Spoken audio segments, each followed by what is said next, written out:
It's been said in the press that I was invited to speak to the transgender employees at Netflix, and I refuse. That is not true. If they had invited me, I would have accepted it, although I am confused about what we are speaking about. I said what I said, and boy, I heard what you said. My God, how could I not? You said you want a safe working environment at Netflix. Well, it seems like I'm the only one that can't go to the office anymore.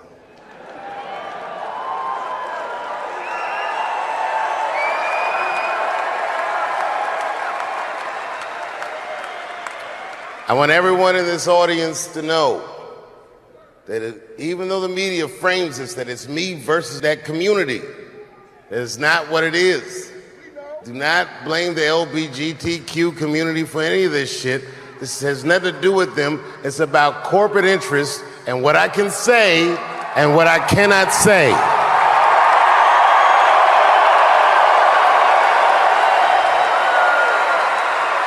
For the record, and I need you to know this, everyone I know from that community has been nothing but loving and supporting.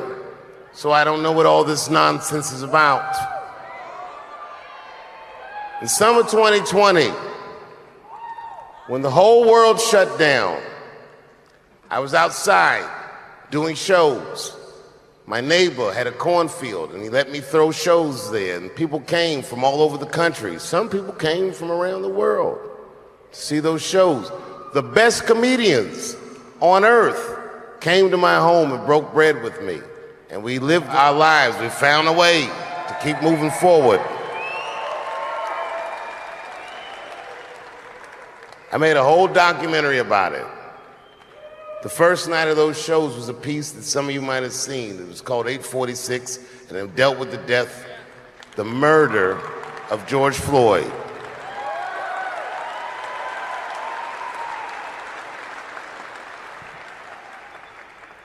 This film that I made was invited to every film festival in the United States, and some of those invitations I accepted. And when this controversy came out about the closer, they began disinviting me from these film festivals. And now, today, not a film company, not a movie studio, not a film festival, nobody will touch this film. Thank God for Ted Sarandos at Netflix. He's the only one that didn't cancel me yet.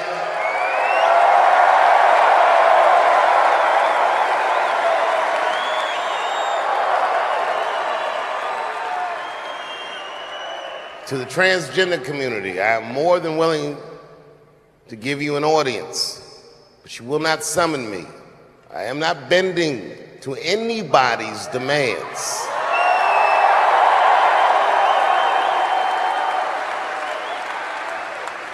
And if you want to meet with me, I'd be more than willing to, but I have some conditions.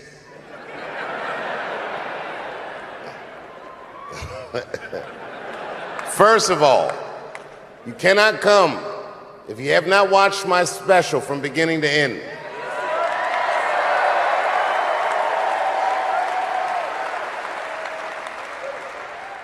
You must come to a place of my choosing and a time of my choosing. And thirdly, you must admit that Hannah Gadsby is not funny.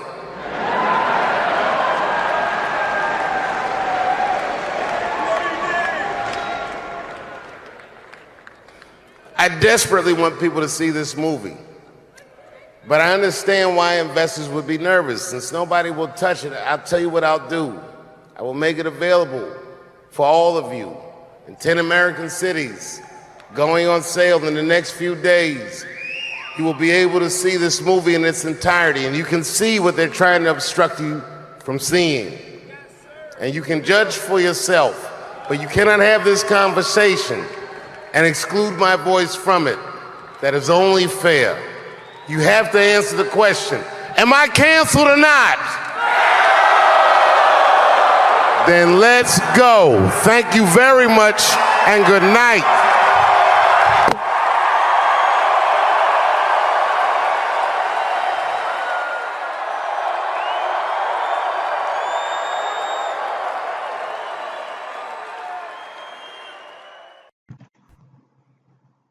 Dave Chappelle, hey everyone, Dave Chappelle sharing something really important about a letter that he received at a hotel that he lodged, but the hotel had another person's name, and he never knew that one of person's names one of his fans.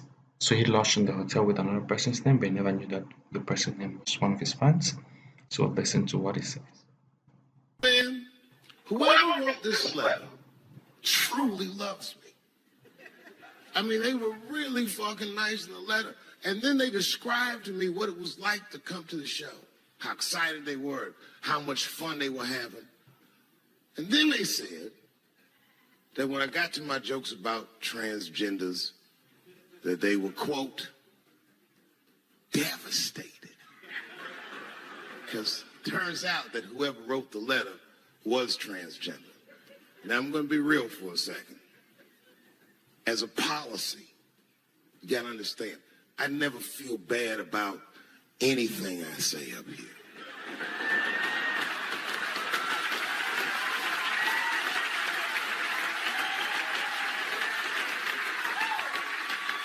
And I would never admit this to you if I hadn't locked your phones up.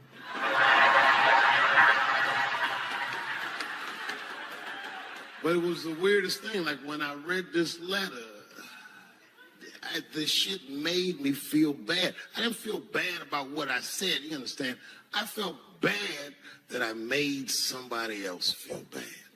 To be honest, I don't even know what I said that upset that person. I have so many transgender jokes.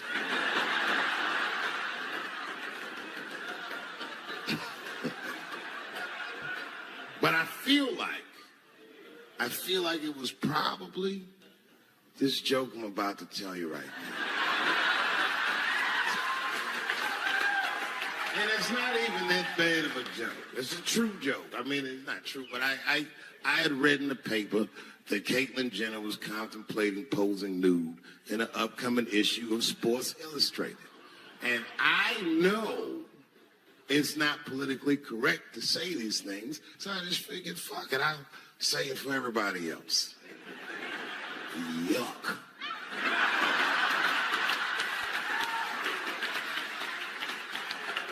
You know, sometimes I just want to read some stats. I don't know why you're going to cram some man pussy in the middle of the sports page like this.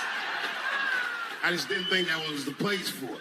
But I wasn't saying anything like Caitlyn Jenner's a bad person. I'm not mad at her for doing it. Not even mad at Sports Illustrated. If I'm mad at somebody, I'm probably just mad at myself. You understand? Because deep down, I know that I am not strong enough to not look at those pictures.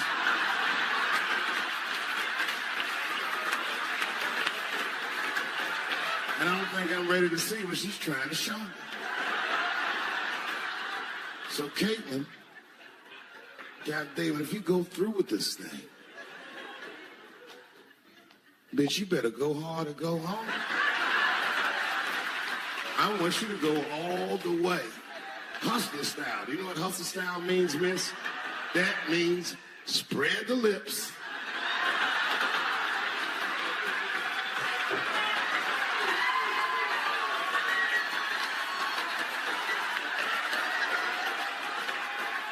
I hope she spreads her lips and there's an itty bitty dick inside. Ah! The show is behind the curtains.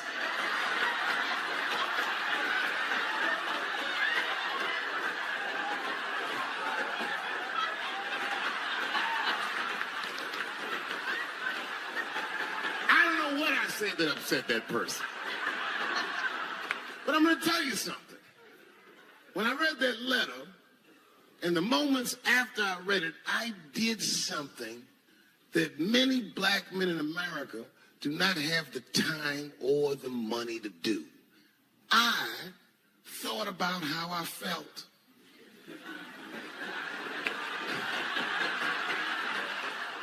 Asked myself a very basic question that I don't think I ever directly contemplated. I said, man, Dave, if you're writing all these jokes, do you have a problem with transgender people? And the answer is Absolutely not. The fuck do you guys think I am? I don't understand all the choices that people make. But I do understand that life is hard and that those types of choices do not disqualify you from a life with dignity and happiness and safety in it.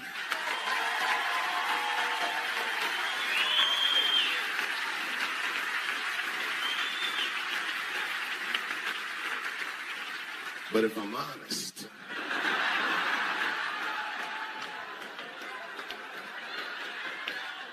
my problem has never been with transgender people.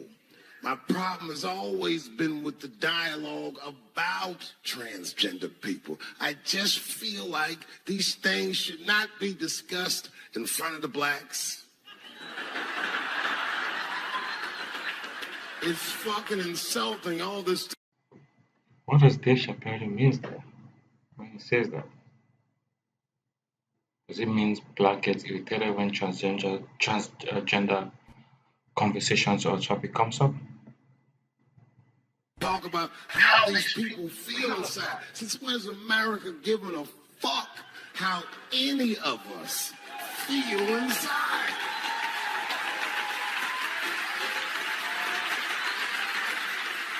And I cannot shake this awful suspicion that the only reason everybody is talking about transgenders is because white men want to do it. That's right. I just said that. If it was just women that felt that way, or black dudes and Mexican dudes being like, hey, y'all, we feel like girls inside, they'd be like, shut up, nigga. No one asked you how you felt. Come on, everybody, we have strawberries to pick. It reeks of white privilege. You never asked yourself why it was easier for Bruce Jenner to change his gender than it was for Cassius Clay to change his fucking name?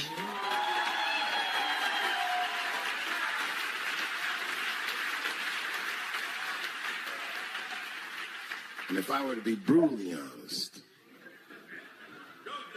the only reason I ever been mad at the transgender community is because I was at a club in L.A.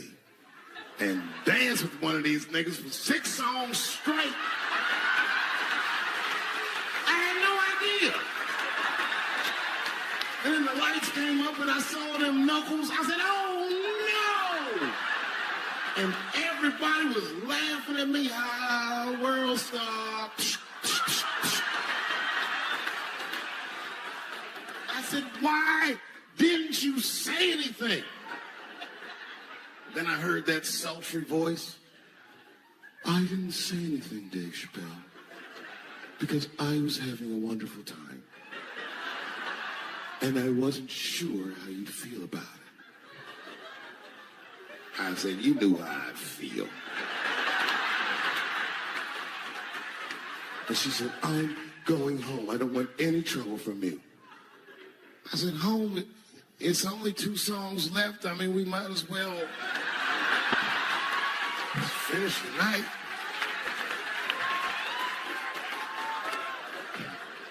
And we ended up having breakfast together. Oh, grow up, that doesn't make me gay. I just titty fucked her. His titties are as real as any titties in their life. It's 2 o'clock in the morning. I was just borrowing a little friction from a stranger. Whoops.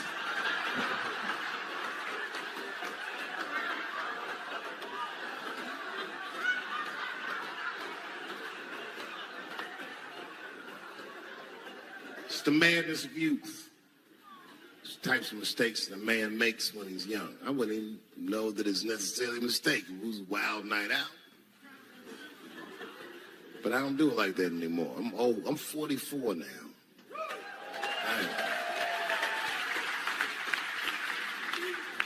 It's the first time in my life I've ever started to physically feel my age. It's tough, man. You know how I'm getting old? This is embarrassing, but I was in my hotel room.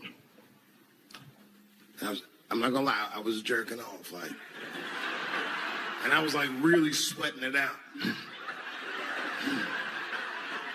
And this is when I knew I was old. I just gave up in the middle, like nothing even happened.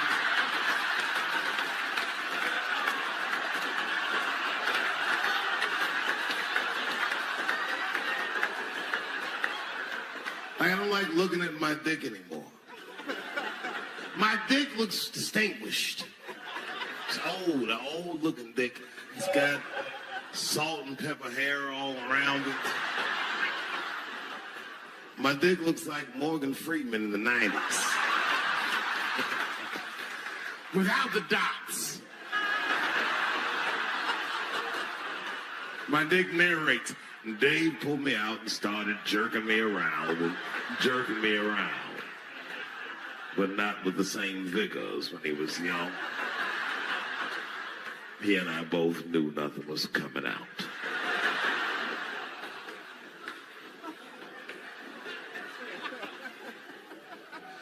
I see my age in my children.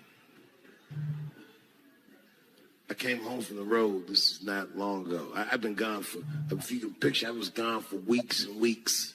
And when I came back, nobody was home. Now, one person in my family thought that maybe I'd like to see them when I got back. Like, they knew when I was coming back, but they just weren't home. And that shit was a wake-up call. You know, like when my kids were little and the tour bus would pull up to the house, these motherfuckers would spill out. Dad is home, hooray! And they'd hug me and kiss me, and then as the years went on, they'd get less interested. Hey, everybody, look, it's Mr. Promises back from the road.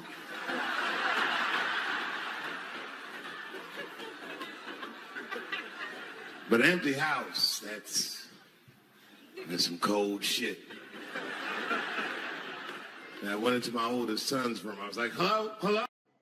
Indeed, that is true. Once the kids start getting older, you start feeling lonely sometimes. That is definitely true with what Dave Chappelle says.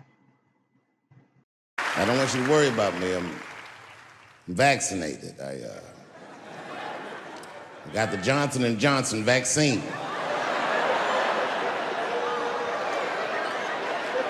I gotta admit, that's probably the most niggerish decision I've made in a long time. I walk in the doctor like, give me the third best option. I'll have what the homeless people are having.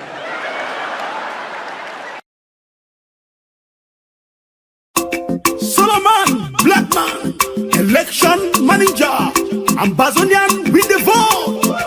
Brother, election don't come. Yes, as we the vote, we go.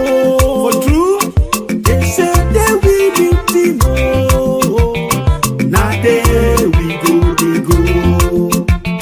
By election to heaven, all man with the photo, many don't win the vote.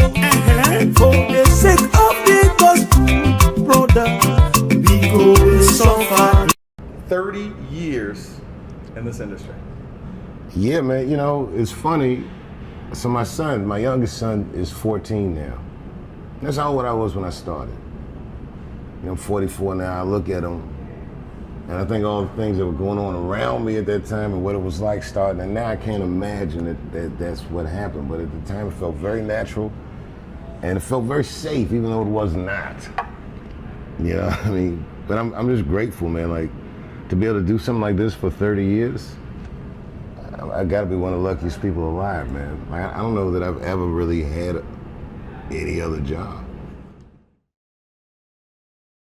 How old were you when you made your first TV development deal? 19. My mother and my grandmother were freaked out. You know, I was the first person in my family not to go to college that had not been a slave. Right.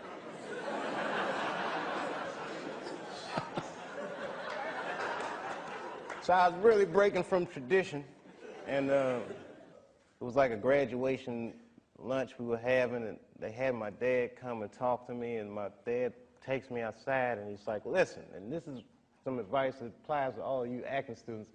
He says, to be an actor is a lonely life. Everybody wants to make it, and you might not make it. And I said to my dad, well, that depends on what making it is, Dad. He was a smart-ass kid. Yeah. It depends on what making it is, Dad. He says, what do you mean? I said, well, you're a teacher. I said, if I could make a teacher salary doing comedy, I think that's better than being a teacher. And he started laughing. He said, if you keep that attitude, I think you should go. He said, but name your price in the beginning. If it ever gets more expensive than the price you name, get out of there. Thus, Africa.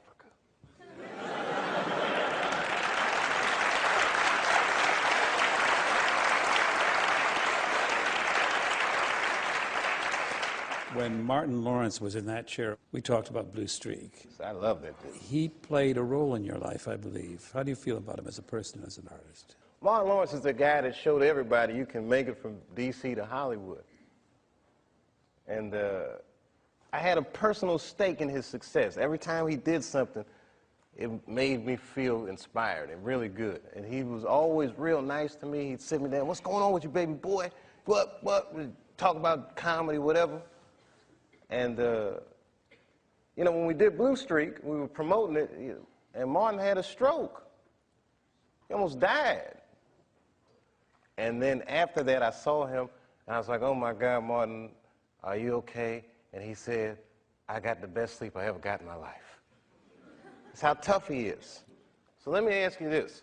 What is happening in Hollywood that a guy that tough will be on the street waving a gun, screaming, they are trying to kill me? Yeah. What's going on? Why is Dave Chappelle going to Africa? Why does Mariah Carey make a $100 million deal and take her clothes off on TRL? A weak person cannot get to sit here and talk to you. Ain't no weak people talking to you. So what is happening in Hollywood? Nobody knows. The worst thing to call somebody is crazy, is dismissive. I don't understand this person, so they're crazy. That's bullshit. These people are not crazy. They're strong people. Maybe the environment is a little sick.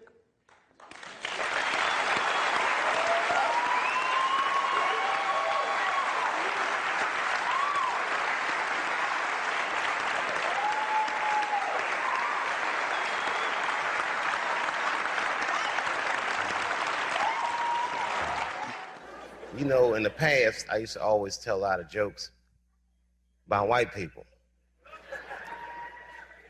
And I know there's a lot of white people here with us tonight.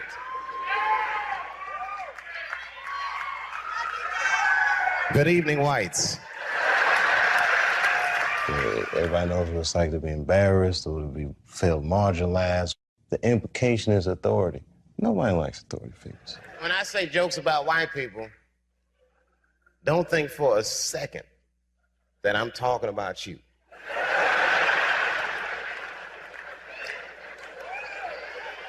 Don't forget, I almost had $50 million once. When you make enough money in America, they'll pull back the curtain and introduce you to the real white people.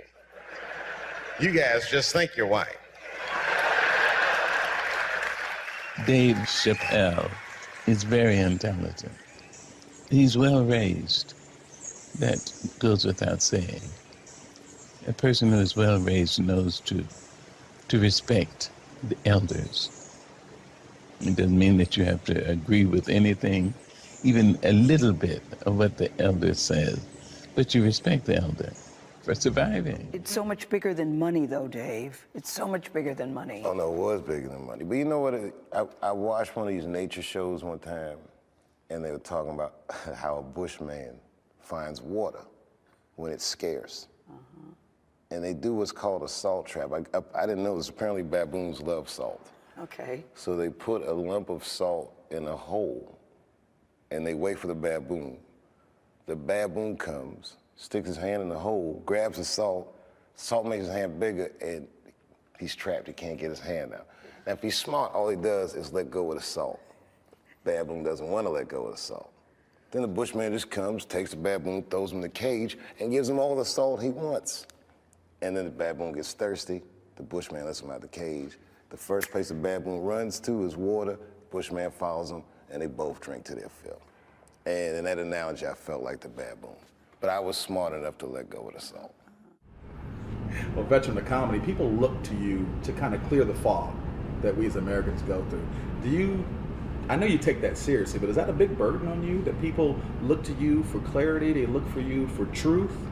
I think that it's a symptom of just how maybe bankrupt our society is right now, that we're looking to our entertainers for this type of guidance. But when things are obscure, artists do try to tell the truth. Sometimes it's not that they're looking for the truth. Sometimes they just want to hear their truth come out of somebody else. Like, why don't, you know what I mean? So I don't look at it as a burden, or I don't even look at it as a responsibility. I just think it's the nature of the genre. And I think that one of the things that's special about our genre in this day and age is that it's very engaging. It's very personal. And I think in this cyberspace world that people need an entertainer that looks them in the eyes and says the things that they feel. For all the things that I've done, I'm most renowned for what I didn't do. I've made decisions in my career that a lot of people have called insane. 2004, had a $50 million deal on the table, and in a crisis of conscience, flipped the table over and walked away. Went to South Africa. Everyone said I was running away from the money. That is not true. In fact, I still want that money.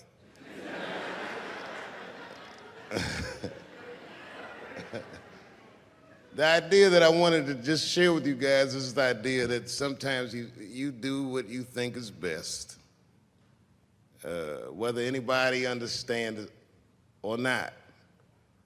I heard a story about my father where someone told me he used to do statistics for a company in DC. The company he did statistics for started doing business with the South African government, so he quit his job. It's caused a lot of problems between him and his wife. It's hard for a man when he can't provide for his family the way he wants to, and he suffered through it. And a generation later, when I had my crisis of conscience, I was able to go to a free South Africa and get away from the heat.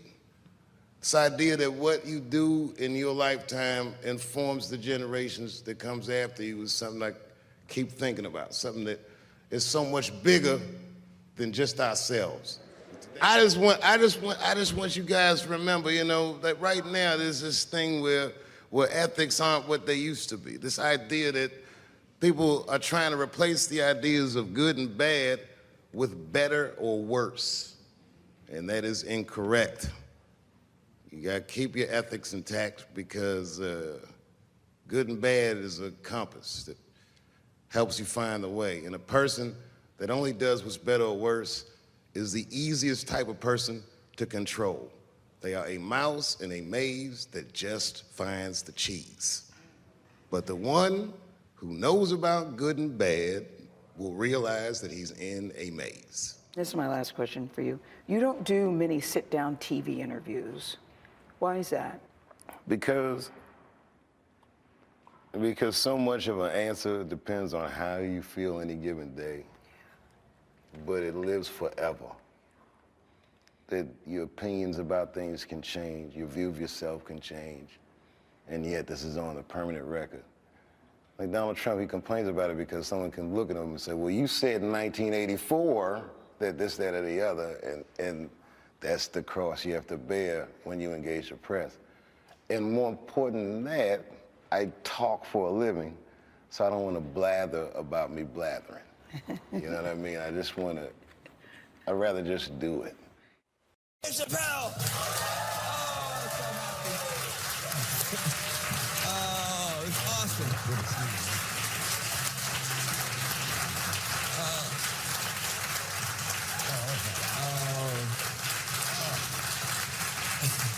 Good to see you. Good morning, nerds. Exactly. Who does it? Who's like, I'm gonna go see the news live? Well, you have never endorsed anybody. You didn't endorse Obama. People came back from the dead, black people, to endorse Obama. What do you know about Ben Jealous that makes you want to come out and endorse Ben Jealous? What do I know about Dave Chappelle? I know exactly. I'm not, Van, I'm not a real political dude. Yeah. I'm somewhat of a cynic when it comes to politics. However, this particular election was exciting to me because Ben and I are like family. Our fathers were best friends. My dad was his godfather. Wow. And when I was growing up, I never met Ben. He was just like a picture on the wall. When I moved to New York to do stand-up, my dad said, you know, you got a godbrother at Columbia, you should go and hook up with him. And Ben and I hooked up, and we became fast friends. First thing I realized about Ben, you know, we're similar in age, but his intellect was daunting. Yeah. Man, this guy is one of the smartest people I'd ever met. And from the time I was 17 to now I'm 44, I watched him work on equity, like sincerely and diligently work on equity outside of the system. Well, Ben got kicked out of Columbia. True. At one point. Protest. He was protesting. The university had bought the Audubon Ballroom where Malcolm X was assassinated, and they were going to demolish it. And Ben was incensed, and he was like, man, you got to come up to this protest with me. And I was like, I'm good. and Ben got himself arrested. He got put out of school. And for 2 years, I watched him, you know, try to find his way. Academia was his life, and it was taken from him. And it was 2 long years. He got back into Columbia and killed it. Right. Got the Rhodes Scholarship, and it was a very... First of all, that's hard to do right there. Yeah. That's right. And when he got the scholarship, excuse me, everyone was very proud of Ben. And my father said to Ben, he said, I'm very happy, I'm very proud that you won the scholarship. And then he said, my fear is that they're awarding you this scholarship so that you'll no longer be a threat. Pop was a gangster. My dad was a cynic, too. His dad went to Brown University at age 15. Wow. Yeah, I mean, that was him, not me. But it was also like 1953. Or Yeah, well, it was not a comfortable time to be Brown at Brown. but my dad's fears were because he's from the generation where, you know, we petitioned the system from the outside. It was a post-Obama world. We've seen a community activist become the president of the United States. Yeah. And these times are daunting, man. I mean, even as a comedian, I travel all around the country. It's cynical out here. It's polarized in a way that I've never seen it before. And I feel like Ben is a uniter. I feel like as a policymaker, he's imaginative, and he understands people, like actual people. And for a cynic like me, he restores my faith in an institution that takes an enormous amount of money from me. The government. Yeah, the government. That's right. It makes me understand that a person that I know and trust can actually participate in government at a very high level and affect real change that I think is pertinent. But you also are trying to build some interesting bridges. I want to show a clip that I think can get us off to a good start in this, trying to bridge some of these divides. Let's hear a little bit from Dave in your genre, as you say. Full disclosure, the poor whites are my least favorites. We've gotten a lot of trouble out of them. And I'd never seen so many of them up close. I looked them right in their coal-smeared faces. And to my surprise, you know what I didn't see? I didn't see one deplorable face in that group. I saw some angry faces and some determined faces, but they felt like decent folk. And I listened to them. I listened to them say naive, poor white people things. Man, Donald Trump's gonna go to Washington and he's gonna fight for us. I'm standing there thinking in my mind, you dumb mother.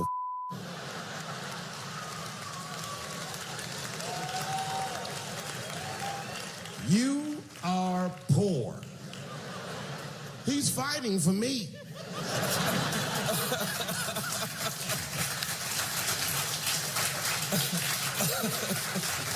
I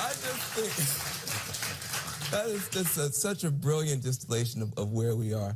People don't know. You live in rural Ohio. People think of you as this urban legend. You actually live in rural Ohio. Yes, I do. And now we're 2 years in. The economy has gotten better than it's continued to get better. What would you say to those folks who are still big Trump supporters today as we go into the midterms?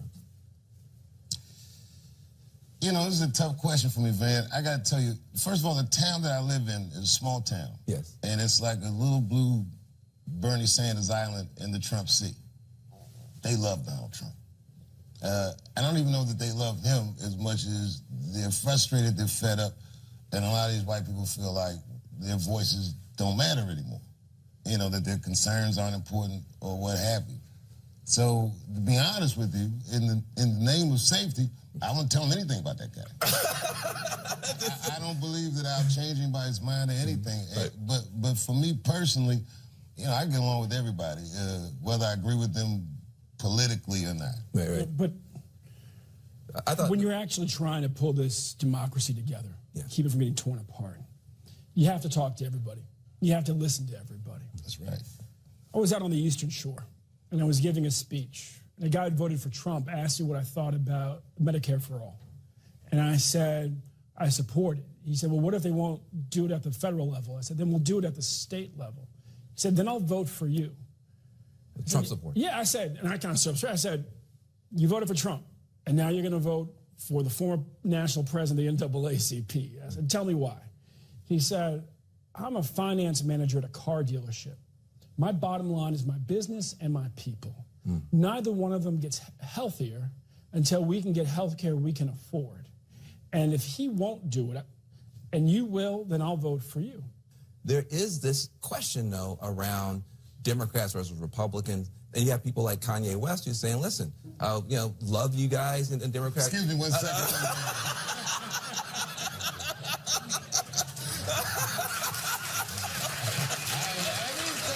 Why don't you get him on FaceTime? Well, you know where I'm going with this. You know, Kanye says that, you know, it's time out for Democrats. What do you guys think? Well, I think that, first of all, you know, Kanye is an artist, man. Yes. And he's a genius. Absolutely. You know, whatever he's saying right now, I think that the angle he's seeing things from is about the division that he sees. And he's not inconsistent with what he's saying. For instance, a decade ago, I read a quote where he said he wanted to take the Confederate flag and reappropriate it some other different kind of way. I mean, there's a MAGA hat, whatever, man. The thing that's scary about this presidency is after it. I don't know if you've been married before or had a girlfriend and said something in a fight that was so wrong, and then after that, we still family, we still around each other, but man, I sure did say all that shit, didn't I? And I'm not mad at Kanye. That's my brother. I love him. I support him. I buy his albums. No claps. Oh, man, that was rough. I know, whether people clap or not. But, you know, I don't have to agree with everything that he says. I just trust him as a person of intent. But, yeah, he shouldn't say all that shit. But let me take it on the argument then. So to take his personality out of it.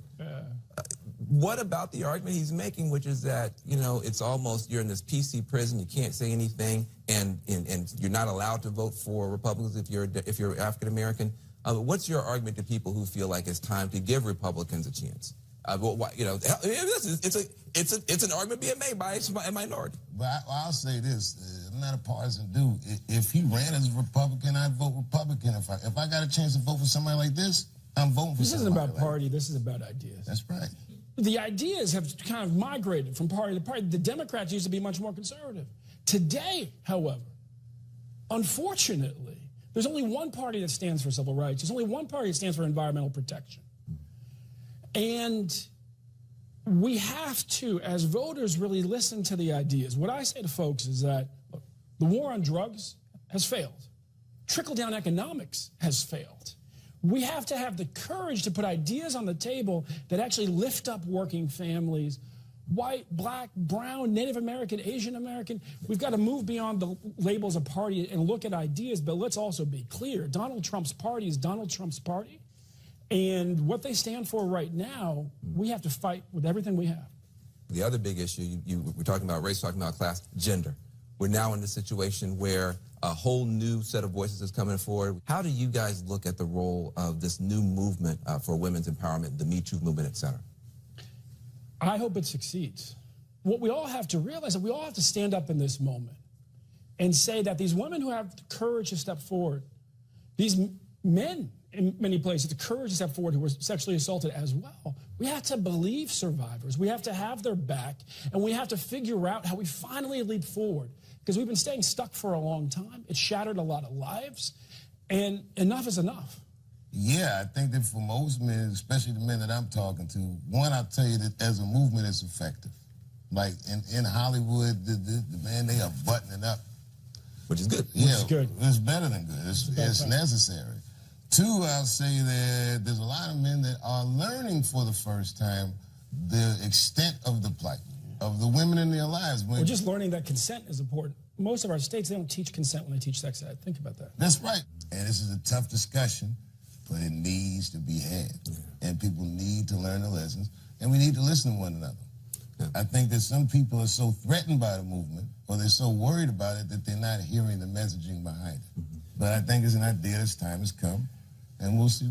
Did you watch the Kavanaugh testimony, the hearings, all that kind of stuff? I've seen highlights. Yeah. Yeah, exactly. What was your take and impression? Can you imagine an African American or a female yelling at them senators like that? Oh, you mean the way that Kavanaugh yelled? Yeah. Or any of it. You know, man, I'm from this area.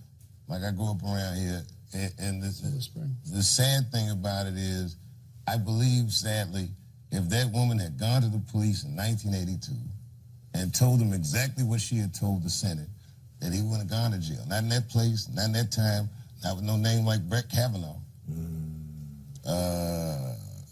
It was daunting. It also made me sad that this is a national discussion that's happening during a Supreme Court nominees hearing. It's a tough time for this country, man. We got a lot more to talk about. I want to talk to Ben, and I want to talk to Dave Chappelle about mass incarceration and marijuana, which I never thought I'd talk to Ben Jealous about when we get back.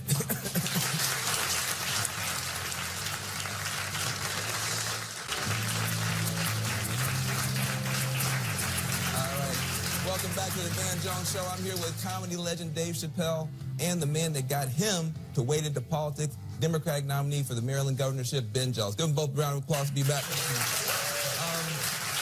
What did you say to Ben Jealous to get him to be pro-marijuana decriminalization? Because I've known Ben for a long time, and that is not Ben's thing. So what did you must have done, you must have said something. I'm not nearly as fun as some of my friends. Exactly. I can testify that you are not. So what was that conversation like to get somebody like a Ben Jealous to be on board with decriminalizing marijuana? Well, you know, Ben, you just got to be consistent. No, I'm just kidding. I couldn't take credit for it, man. But I gotta say, when I heard it was on this platform, I was pleasantly surprised. Yeah. I think that it's a very important issue, especially in the state of Maryland. And you can speak more about that, but how it affects Baltimore. But as you know, Maryland's gone through a lot the last few years. We had big uprisings in Baltimore City after the Freddie Gray case.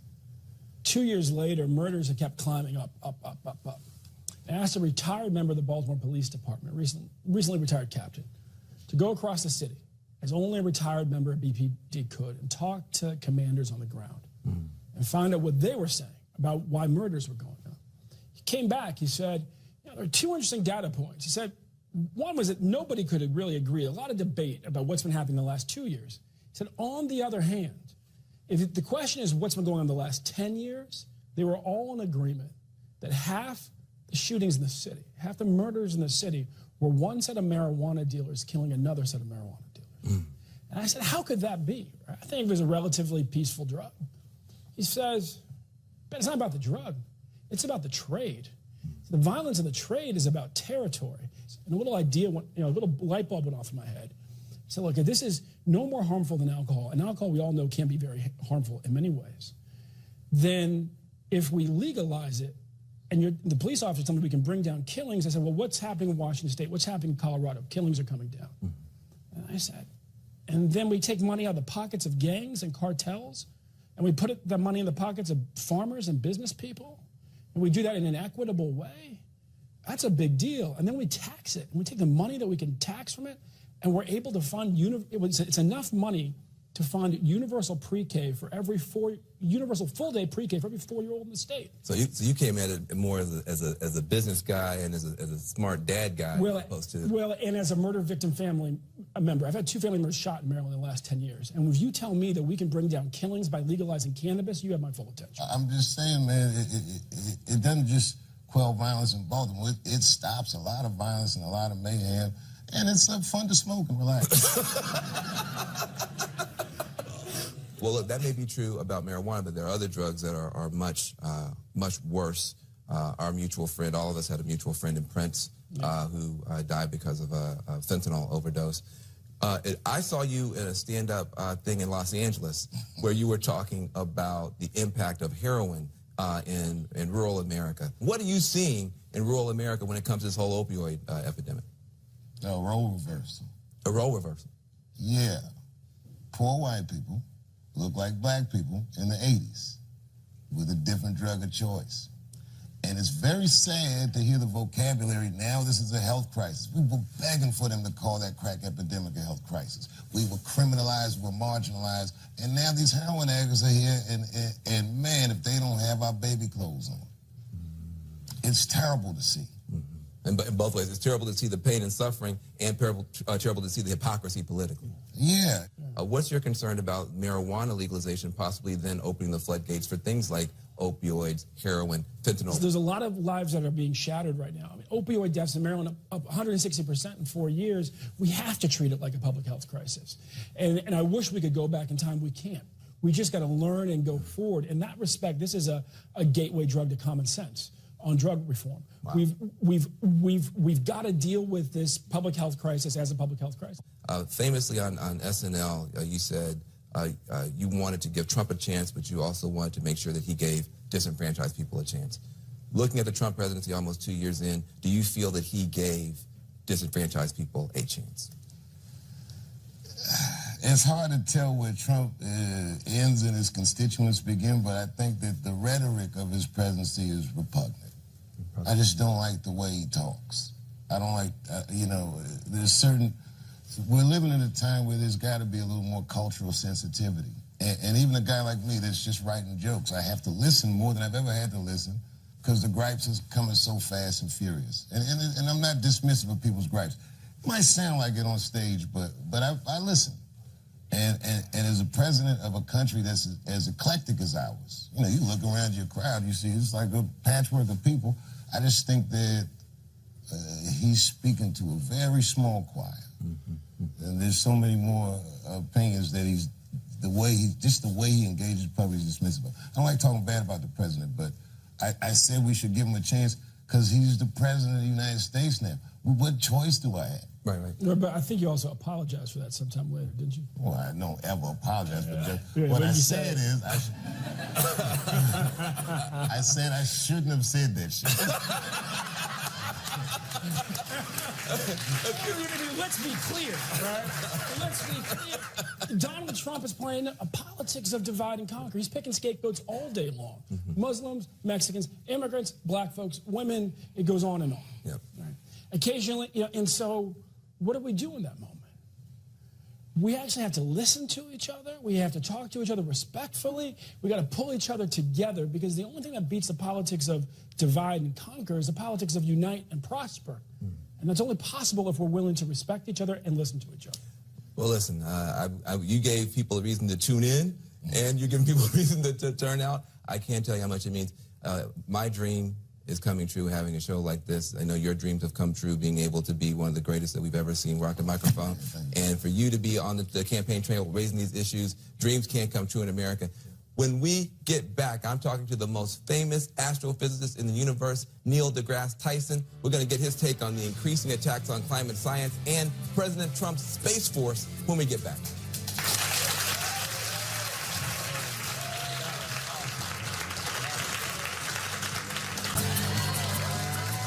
Welcome back to the Van Jones Show. My next guest is America's favorite scientist. He's an astrophysicist. He's the director of the Hayden Planetarium, and he is the author of 15 books. His latest book is called Accessory to War, The Unspoken Alliance Between Astrophysics and the Military. It's already on the New York Times bestseller list. Please welcome to the Van Jones Show, Neil deGrasse Tyson in the house.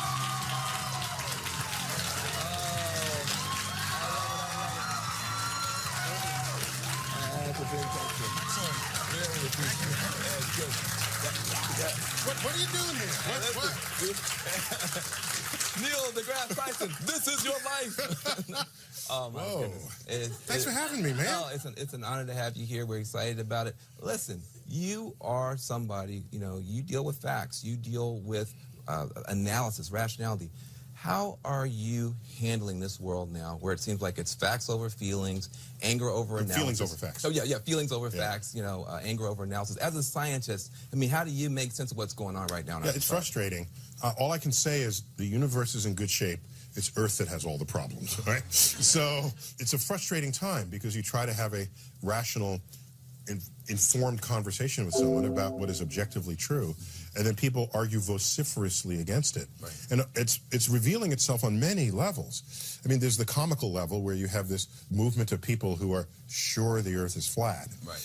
And so we laugh at that, and you might even sort of discount it, but that is a symptom, I think, of some other deeper state of mind where maybe it's not a state of mind, perhaps it's just a state of not knowing what science is and how and why it works. Yeah. We spend time in school learning, you take a science class, we all did. I think the way it's taught is here's a satchel of knowledge, which is facts. Learn them and then move on. And bubble on the test. Bubble on the test and move on. Now you take the next class without realizing that science is a way of querying nature. Science is a way of asking questions about what you do not know.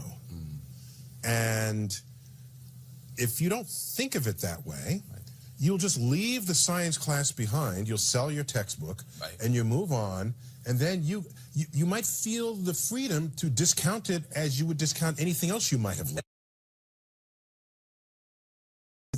Are we running out of time on climate? Yes, the broader problem is, if you have politicians arguing about what is established objective truths, then you're wasting time. Right. You're wasting everybody's time. That's not what politics should be. I have nothing against politics. I understand we live in a complex world. People have different ideas and feelings about what kind of world they want to live in. I get that. I'm mature enough to understand that. The problem comes about is when you go behind closed doors and you're arguing about what the scientists tell you, not arguing about what to do about what the scientist tells you.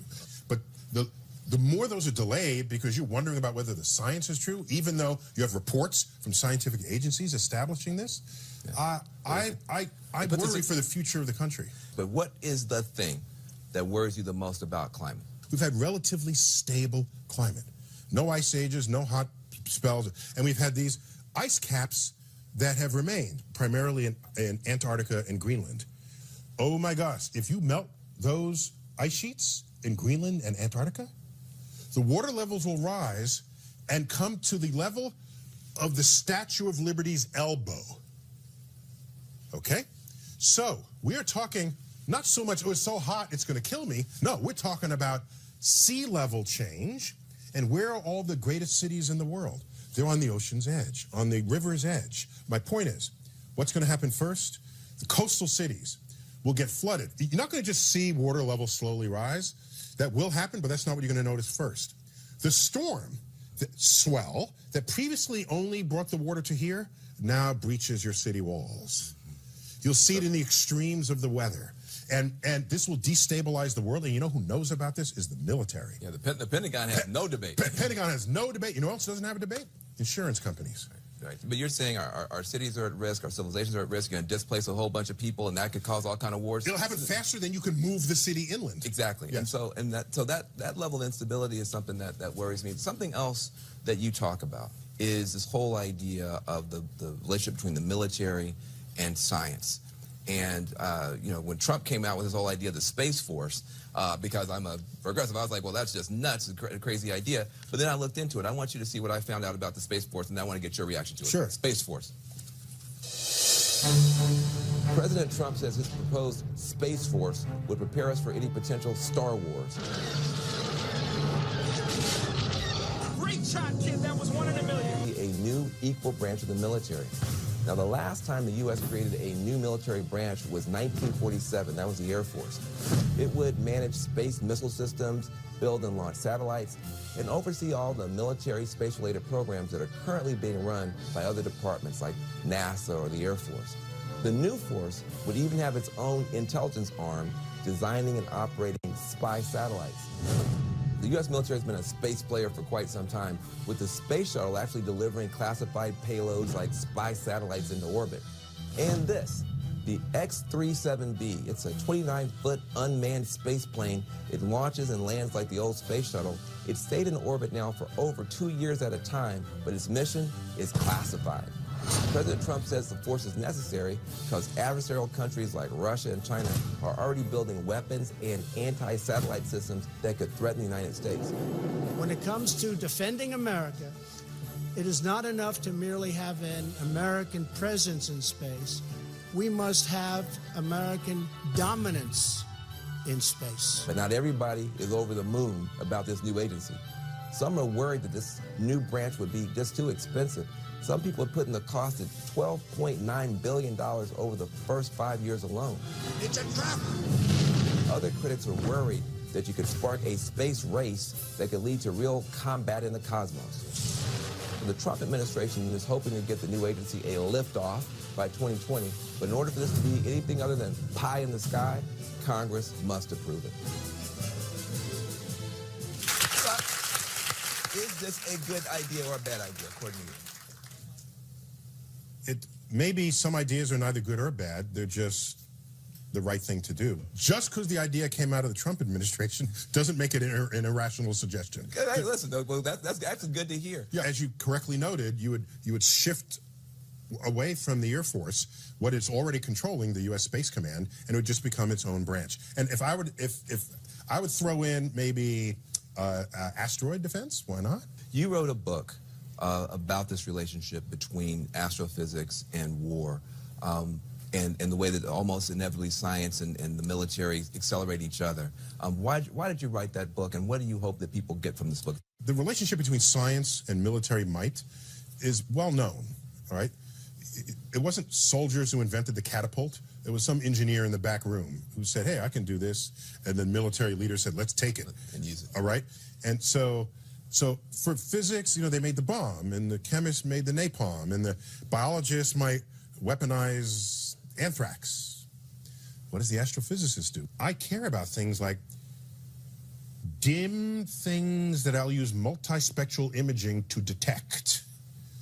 I care about sending moving spacecrafts to intersect moving objects in space. I care about navigation, where I am on the sky and where I am on Earth. And all of that could be used by the military. All of that. Yeah. Not only can be used, has been used. Are you trying to warn us about that, or are you just trying to make sure that we understand it? Help me understand your passion about that. Thank you. I grew up in New York City. It's a progressive city. It's a progressive place. My first awareness of culture and news was late 60s. And what is the state of the Vietnam War on our conscience? The equation was war equals bad. Right. And I had no way to understand why there were statues of heroic soldiers in reference to other wars. And I would have to mature into the state of mind, realizing that there are times when a bad agent rises up, and you would be irresponsible as a contributing member of civilization if you did not stop it. And that's what happened in the Second World War with Adolf Hitler. Right. People rose up, and you weren't saying, oh, war is bad. Don't use my new invention to help defeat Hitler. You were saying, here, do it, use it as much as you can, and I'll work on some more. So once I realized this, and I said, I know my people, my historic brethren, have been handmaidens to this, especially when it came to navigating the world. We don't make the bombs, but we tell you how to get to where you're going and how to find your enemy again and how to know a coastline if you're going to take over that land. But in this book, I'm not there to judge it. I'm there to expose it.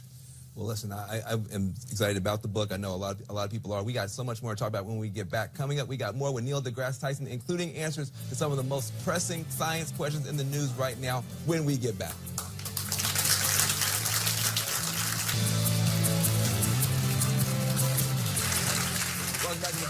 Show. I'm here with the most famous astrophysicist in the universe, Neil deGrasse Tyson. Time for a lightning round. Okay, Let's do it. here's my stuff. First of all, is Pluto a planet? Yes or no? No, next. Get over it. Next. It's so wrong. It's so wrong. It ain't no business being it. Number 2. There is a skull-shaped asteroid that's coming toward the Earth during Halloween. Should I be scared? No. It'll come near us. We'll get some good shots of it. And I promise you, it will not look exactly like a human skull, in spite of the artist's renderings. It'll be far enough away, you don't have to worry about it. No, nothing to worry about. No, I promise you. Okay. What's the one thing that you know nothing about? Oh. Stumped him! No. I wish I knew how to compose music. In another life, that's what I'll do. I want to compose music for Broadway musicals. That's a fantasy of mine. Oh, that'd be nice. In a different life, yeah. Different life. You still got time. I said a different life, not this one. No. I'm busy. I got more to do in this life, okay? In the multiverse. Last question. Carl Sagan's gone. Stephen Hawking's gone. Yeah. Did you ever think, when you were a little black kid watching Carl Sagan, that at some point the most beloved scientist in America, maybe in the world, would be an African-American man? No, and I'm still a little bit freaked out. I don't view it as a personal achievement. I view it as evidence that people have everybody's got a little bit of geek in them. And I'm there tickling it for them, and I'm stimulating it, and it rises up, and they want more. And so my hope for the future is that this bit of stimulation gets people to want to care about what is objectively true, care about science, care about technology, care about the future of our country and the future of civilization itself. And if I'm a catalyst for that, that's great. I don't even have to be remembered for any of it. You know what I want on my tombstone? A quote from Horace Mann: "Be ashamed to die until you have scored some victory for humanity." Yeah, beautiful. Listen, Neil deGrasse Tyson, give his brother a round of applause. Thank you for being here. Everybody check out the book. It's called Accessory to War. I'm Van Jones, The Van Jones Show. Thank you for watching. Peace and love for one another.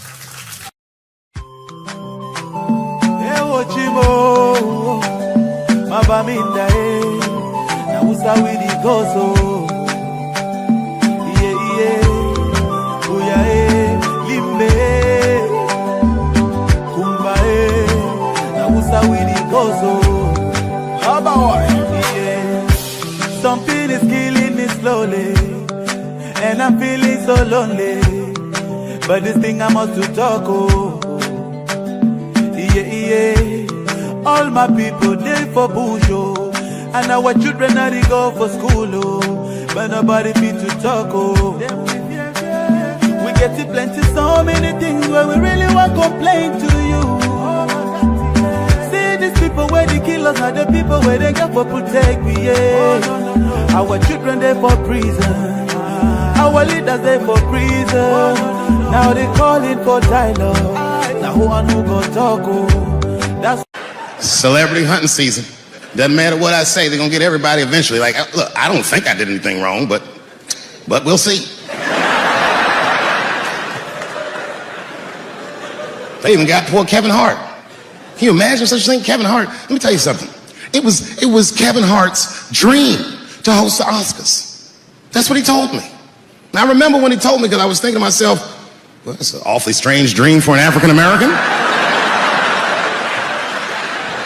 Kind of nigga dreams of hosting the Oscars.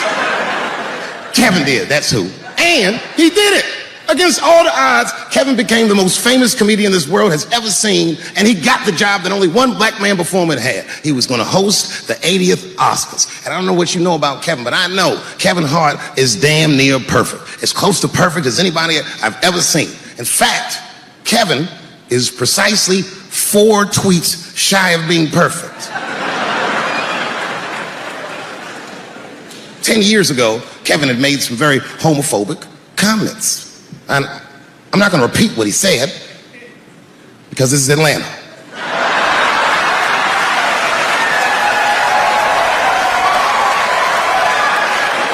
You know what I mean.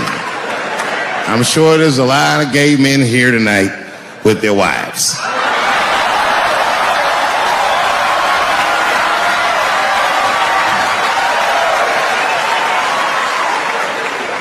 far be it from me to offend anybody. All right, I'll tell you what he said. But just remember, these are not my words. These were Kevin's words. It was a long time ago. And I'm paraphrasing because I'm not good at telling other people's jokes. Okay, Kevin said that if his little son was demonstrating or exhibiting homosexual behavior around the house, that he'd chastise him. He'd say, hey, that's gay. And then he said he would smash a dollhouse over that child's head. Ooh, the gay community was furious. And I don't blame them. I got a lot of gay friends. And all of them, 100% of them, all have told me fucking horror stories about the shit they had to go through just to be themselves. Crazy, crazy stories. And in all those stories, I gotta say, not one of them has ever mentioned anything like their father smashing a fucking dollhouse over their head. Because clearly Kevin was joking. Think about it. You would have to buy this nigga a dollhouse to break it over his head in the first place. Does that sound right? Is anybody gonna do that? The gay community was upset, and then they put so much pressure on the Academy of Motion Pictures and Sciences that they went to Kevin and said, if you don't apologize to that community, then you cannot host these Oscars. And then Kevin said, fuck it, I quit.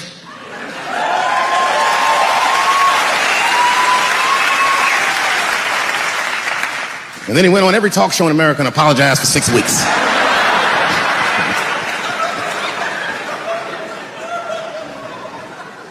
Kevin fucked up. I understand the mistake he made because I've made the same mistake early in my career. This is many years ago, 15 years ago. It's when I was doing Chappelle Show. There's a, thank you.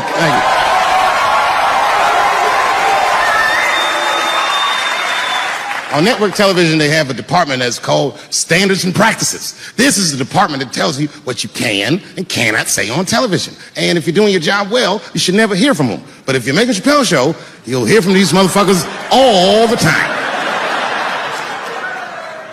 And remember, this is 15 years ago. I made a mistake. I didn't even know I had done anything wrong. I had written a sketch that had the word faggot in it.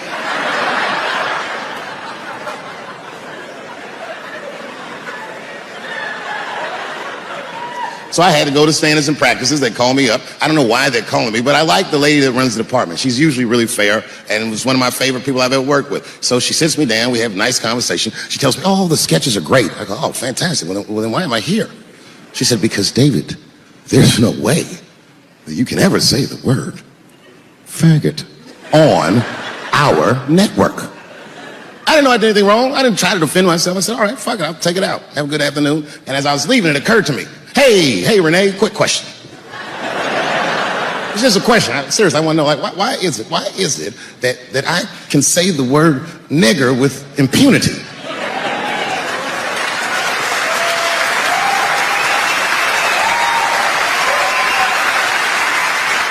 But I can't say the word faggot. And she said, because, David, you are not gay.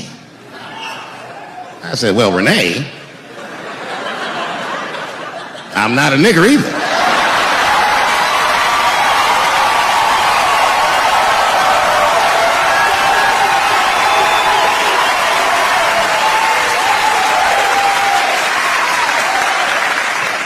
But you see, what I didn't realize at the time and what Kevin had to learn the hard way is we were breaking an unwritten and unspoken rule of show business. And if I say it, you'll know that I'm telling you the truth. The rule is that no matter what you do in your artistic expression, you are never, ever allowed to upset the alphabet people. You know who I mean. Those people that took 20% of the alphabet for themselves. I'd say the letters, but I don't want to conjure their anger.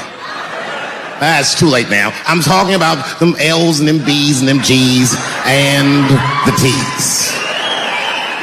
People be surprised. I have friends, all kinds of letters. Everybody loves me and I love everybody. I got friends who are L's, I got friends who are B's, and I got friends who are G's. But the T's hate my fucking guts. And I don't blame them. It's not their fault, it's mine. I can't stop telling jokes about these things.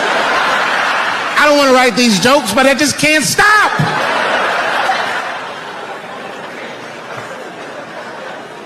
You know, you hear all those letters together all the time, LBGT, LBGT, and you think it's just one big movement. It's not. All those letters are their own movement. They just travel in the same car together. And my guess is,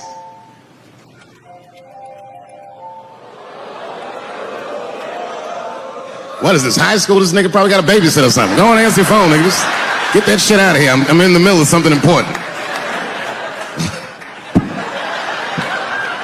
Wouldn't it be funny if we made fun of him? He was like, and he went outside like, hello? Mama's dead. Oh no! Mama's dead.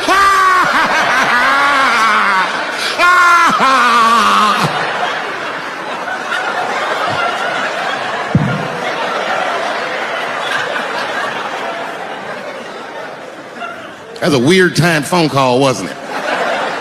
It's like his phone is gay.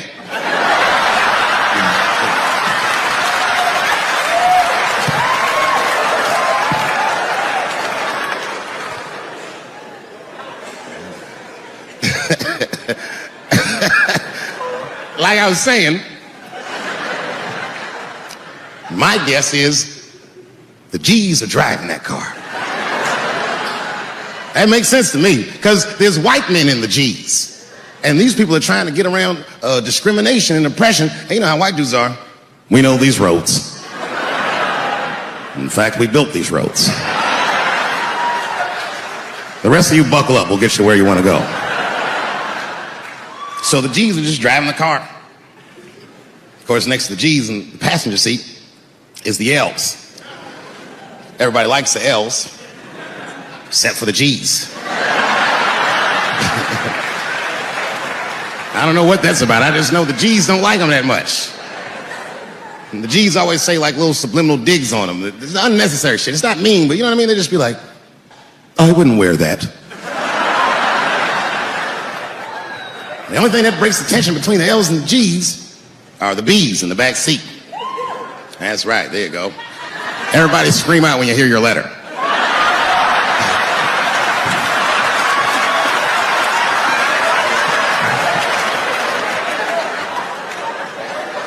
If it's one thing that the L's and the G's agree on, is that the B's are fucking gross.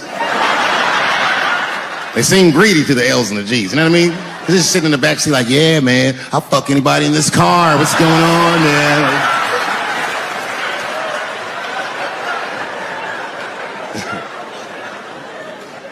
And sitting next to the B's, all the way in the back seat by themselves, looking out the window.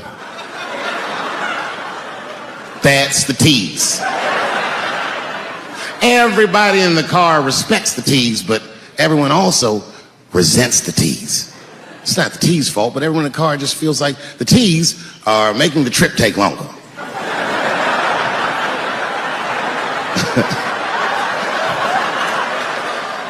Anything the T's say gets on everybody's nerves. And then the T's don't even say anything bad. They just be in the back talking to himself. I'm hot. Shut up. Shut the fuck up, okay? Just roll the window down, you bitch. I don't know what you... What?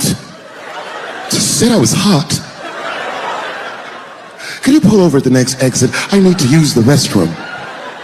There is not a restroom for you for 4 states, nigga. Will you just shut the fuck up so we can get where we're going?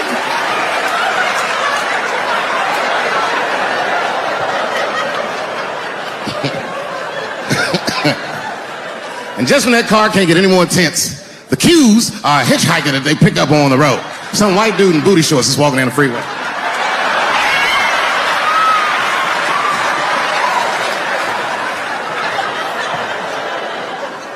G's see him. That guy might be one of us. Hey, are you okay? You need some help? And he come over there with them booty shorts leaning on the window. Hey, what's going on, fellas? Lady? Whatever pronoun makes you feel comfortable in the back.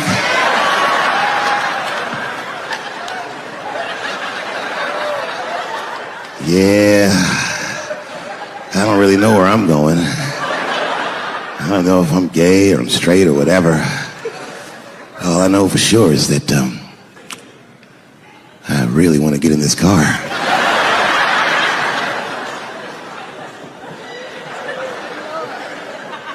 And they make him get in and sit in between the B's and the T's. I feel bad for T's, but they're so confusing. And it's not all my fault. I feel like they need to take some responsibility for my jokes. Because I didn't come up with this idea on my own. This idea that a person can be born in the wrong body. But they have to admit, that's a fucking hilarious predicament. It's really fucking funny. And if it happened to me, you'd laugh, wouldn't you? That wouldn't be funny if it happened to me? I think it would be. What if it did? What if I was Chinese, but born in this nigga body? That's not funny. And for the rest of my life, I had to go around making that face. Hey, everybody, I'm Chinese! And everyone get mad. Stop making that face. That's offensive. What? This is how I feel inside.